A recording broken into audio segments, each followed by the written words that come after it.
Assalamualaikum warahmatullahi wabarakatuh. Selamat pagi. Di hari ini kita berada di kawasan pemakaman Osman Ghazi dan Orhan Ghazi.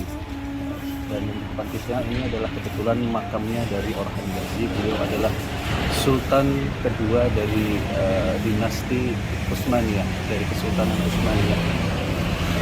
Osman Ghazi adalah sultan yang pertama, kemudian dilanjutkan oleh anak beliau yang pertama. Jadi Osman itu punya dua anak, Orhan dan Alauddin. Kalau yang Alauddin makamnya berdampingan dengan ayahnya, ada di ruangan terpisah dari Orhan, karena beliau memang lebih ke fokusnya lebih ke ilmuwan. Jadi beliau lebih memilih menjadi ulama daripada meneruskan jejak ayahnya menjadi seorang Ghazi. Ghazi itu seperti pejuang ya.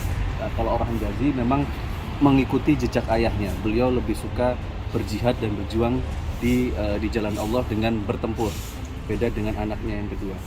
Orhan Ghazi ini yang kemarin kita sempat, kalau yang sudah nonton video sebelumnya, kita kemarin sempat datang ke Bilecik. Beliau adalah anak dari Bala Hatun, atau biasanya ada dua nama, karena kemarin saya temukan di salah satu catatan di depan makam saya ada Bala. Di sana ada tulisan Bala Hatun dalam Malhun Hatun dalam kurung Rabi'ah Bala Hatun. Jadi satu orang ini ada dua nama sebutan. Bisa kadang-kadang disebut dalam kitab itu Bala Hatun, kadang disebut dengan Mal Hatun. Nah, ini beliau adalah anaknya dari Bala Hatun atau Mal Hatun. Jadi Orhan Ghazi ini penerus dinasti Kesultanan Ottoman setelah ayahnya Osman Ghazi wafat. Ada kisah menarik antara Osman Ghazi dan Orhan Ghazi ketika Osman Ghazi sudah menjelang wafatnya. Beliau sedang sakit keras, berbulan-bulan tidak dapat melanjutkan jihadnya, hingga akhirnya diteruskan oleh Orhan. Pada suatu kesempatan di dalam kamar, Orhan bertanya kepada ayahnya, "Wahai ayahku, kenapa engkau tidak memilih tinggal di istana? Kenapa engkau tidak memilih kenyamanan untuk tinggal di istana layaknya seorang sultan-sultan yang ada?" Lalu Osman Ghazi menjawab, "Wahai anakku, ingatlah bahwasanya Allah menitipkan kepada kita semangat berjuang ini untuk melanjutkan misi risalah Islam yang telah dibawa oleh Rasulullah. Kalau sampai kita memilih tinggal di istana, saya takut, saya akan enggan, saya akan malas untuk berjihad." Karena dalam moto hidup Osman Ghazi, baginya perjuangan jihad adalah suatu kemuliaan yang paling besar yang ingin dia capai. Tidak ada yang lebih mulia bagi dirinya selain berjihad di jalan Allah.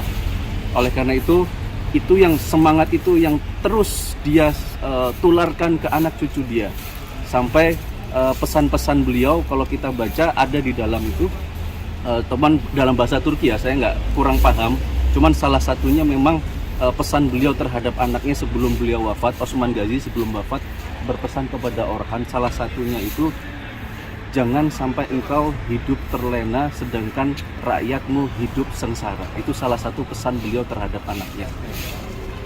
Untuk lebih lanjutnya mungkin kita bisa masuk ke dalam ke makam beliau. Ya.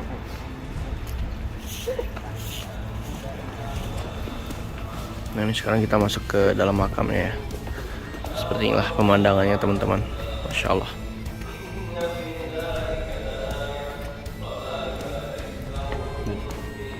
Ini istrinya Orhan Ghazi yang pertama. Istri yang kedua dimakamkan di kawasan satunya dekat dengan Osman Ghazi. Ini istri yang pertama. Istri yang pertama ya. Istri yang pertama dari Sultan Orhan. Sultan Orhan. Nah, ini Pangeran Korkut, Shehzade Korkut ini anaknya Bayazid kedua. Bayazid kedua itu anaknya Sultan Muhammad Al-Fatih. Jadi ini cucunya Sultan Al-Fatih. Iya, cucunya Sultan Al-Fatih, betul. Ini makamnya Sultan Orhan, Sultan Ottoman yang kedua. Nah, ini ya kita bisa Beliau lihat. lahir tahun 1281 dan beliau wafat tahun 1360. Bursa ditaklukkan oleh beliau pada tahun 1326. Jadi sekitar berapa? 1360 kurangi 1326 berapa? Sekitar 44 tahun beliau memimpin di sini. Masya Allah. Nah, ini pemandangan makamnya. Kalau ini Nah, itu makam pangeran-pangerannya, pangeran-pangerannya. keturunan Ottoman semuanya. Masya Allah. Nah, seperti inilah. Di sini ada murotal juga ya, 24 jam.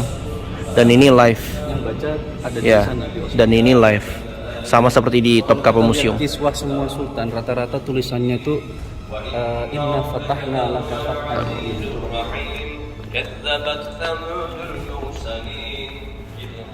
Semuanya. Jadi memang ayat potongan ayat dari surat Al-Fathu ini, Al-Fath ya, itu memang menjadi simbol dari Kesultanan Ottoman sebagai semangat buat mereka untuk memenuhi janji Allah, untuk terus berjihad di jalan Allah, untuk menyebarkan Islam ke seluruh dunia. Inna fatahna laka fathan mubina.